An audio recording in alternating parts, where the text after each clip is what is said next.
What's up, guys? Welcome back to the channel. So I am going to plead my case for Jake Paul not being delusional with his call out with Canelo Alvarez. And also, we're going to watch a video where Jake Paul admits to actually holding back and going easy on Mike Tyson when he saw that he was getting tired, getting hurt. A lot of people don't believe this, and I know a lot of people out there have even said Mike Tyson was holding back, this and that and the third. I don't believe it. I know what I saw, and I think most people know what they saw. And what they saw was a 60-year-old man who is a quarter of a century past his prime, and he was just struggling out there against a much younger, much fresher, finely tuned athlete. What do you mean, Corey? Jake Paul's a YouTuber. He ain't no finely tuned athlete. Bullshit. Shut your dirty mouth. Quit compartmentalizing people. He is no longer a YouTuber. And for the past 5 years, he has been training as a professional athlete would train. Whether you love him, whether you hate him, whether you respect his skills or whether you don't, one thing you can't deny is that Jake Paul is working and working hard in the sport of boxing. So that's what we saw in there. So first we're going to watch this video where Jake Paul admits to actually holding back and, taking a few steps back when he saw that Mike Tyson was a little hurt and tired. So check it out. At any point, did you start to take your foot off the gas just a little bit because you noticed he was tiring out? Yeah, definitely. Definitely a bit. I wanted to give the fans a show, but I didn't want to hurt someone that didn't need to be hurt. Okay, so that's that. I completely believe that. I do. That's what I saw. I think that's what everyone else saw. But there's people online, and I looked on Mike Tyson's Instagram, and there are people saying, "Why'd you do that? You sold out. We know you could knock him out with one punch. Why were you pulling your punches? We know you could have knocked this kid out." No. No. Well, I'm not saying he couldn't have in the first round, maybe when he was still fresh, and if he had caught Jake Paul with some sort of devastating left hook or something, But Jake Paul was good enough to avoid that, obviously. And you're not talking about a prime Mike Tyson here. You're talking about a man who is 25 years, a quarter century past his prime, and it showed. Mike Tyson almost died last year and had 8 blood transfusions and was hospitalized. Okay?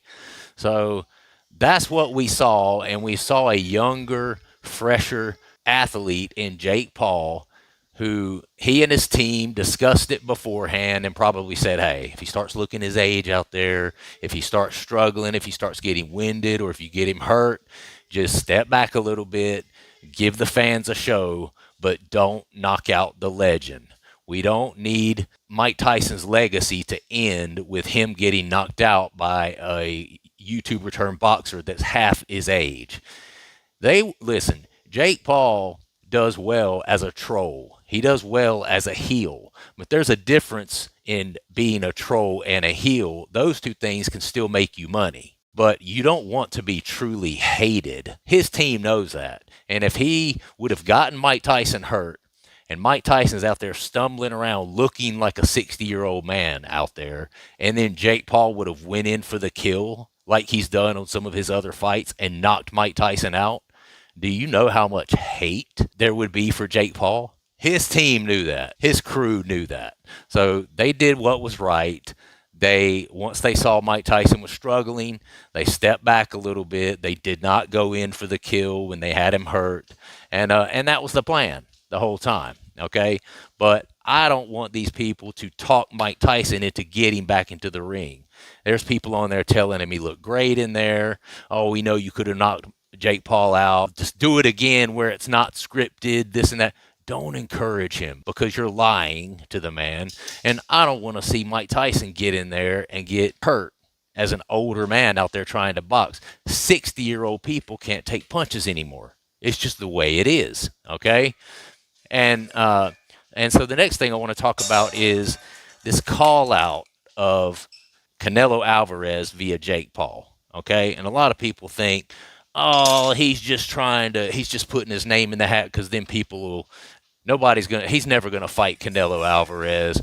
He's just saying that because, he knows that people will look at it and respect the fact that he's calling out one of the greatest ever. Shut your dirty mouth. That fight could absolutely happen, okay?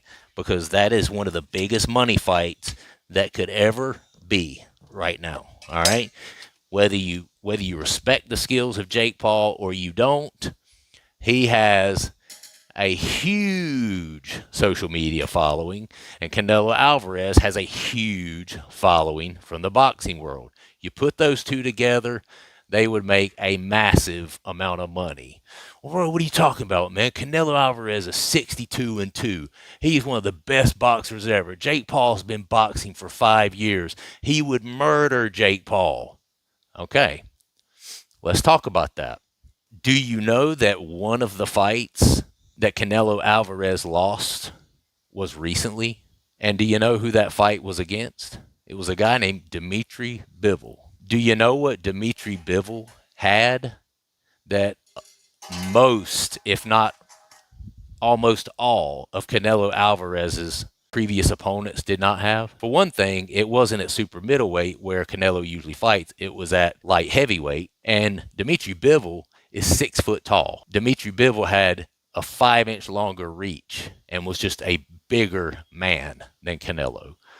Because of that, Canelo had trouble. Canelo had trouble getting inside on Dmitry Bivol. Dmitry Bivol beat him predominantly not because he's a better boxer than Canelo. I don't think there's anyone out there that's a better boxer than Canelo right now. He beat him because he has certain intangibles that Canelo Alvarez does not have. 5-inch height advantage, 5-inch reach advantage, being a bigger individual, more impact on his punches, that sort of thing. Now, let's talk about Jake Paul. 6'1", 76-inch reach in comparison with Canelo Alvarez, who is 5'7", with a 70-inch reach. Jake Paul walks around at 210 pounds. Canelo Alvarez walks around at 180, okay? So a lot of people are looking at this and chalking it up only to skill level. And I would say that if you are doing that, you are truly a casual. Now listen, it's a win-win for Jake Paul if he can get the public interested in that fight and make that fight happen. Because if he gets in there and he gets his ears boxed off by Canelo Alvarez, then the narrative will be, well, damn, man, at least he challenged himself. We didn't expect him to beat Canelo Alvarez. Canelo Alvarez is one of the greatest ever. Jake Paul's been boxing for 5 years. Of course he didn't beat him. Of course he got beat. At least he challenged himself. At least he's got the cojones to get in there with one of the greatest ever, right? Or scenario number 2, he goes in there, and because he's the bigger man, and because he has a 6-inch reach, and because he knows how to throw a jab at least, he goes in there and he actually does better than people are giving him credit for doing because of the height, because of his strength, because of his power, being able to clinch up with Canelo when he does come on the inside, weigh on him as a heavier individual, tire him out by putting his extra 15, 20 pounds that he has on fight night on Canelo, tiring him out, that sort of thing, And then when that happens and he actually looks better than everyone expected, it's still a win for him. Even if he loses the fight or even if he loses on points, people are still going to say, well, damn, Jake Paul's legit, man. He actually didn't look that bad. He actually looked decent in that fight. He actually gave Canelo a little bit of trouble. Jake Paul's the man. So, people are looking at this through the lens of skill level only. And skill level makes a huge difference. But there are certain intangibles that Jake Paul has that Canelo Alvarez can't do anything about. One of those is height. One of those is reach. One of those is size. Canelo's never going to be more than 5'7", okay? No matter how hard he tries. So he's always going to be a smaller individual than Jake Paul. And Jake Paul knows that he has these intangibles, and his team knows that he has intangibles that could potentially give Canelo some trouble in the ring. They saw the Dmitry Bivol fight. They saw how Dmitry Bivol beat Canelo, being the bigger, longer individual. Okay, so that's my thought on that. Challenging Canelo, it is a win-win for Jake Paul. And for people who think, oh, that's not going to happen, there's no way they're going to put Canelo in there. Hey, if it makes dollars, it makes sense. And they will figure out a way to write the narrative to get the public interested in that fight if they believe that it can make a lot of money. And it can. It's the biggest money fight out there right now.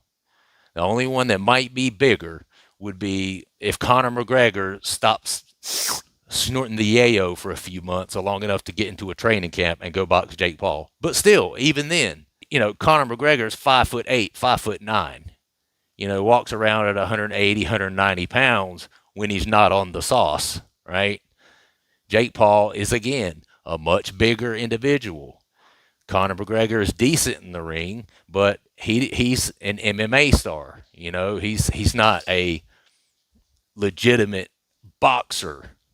And at this point, you can't say that Jake Paul is not a legitimate boxer. I'm not saying that.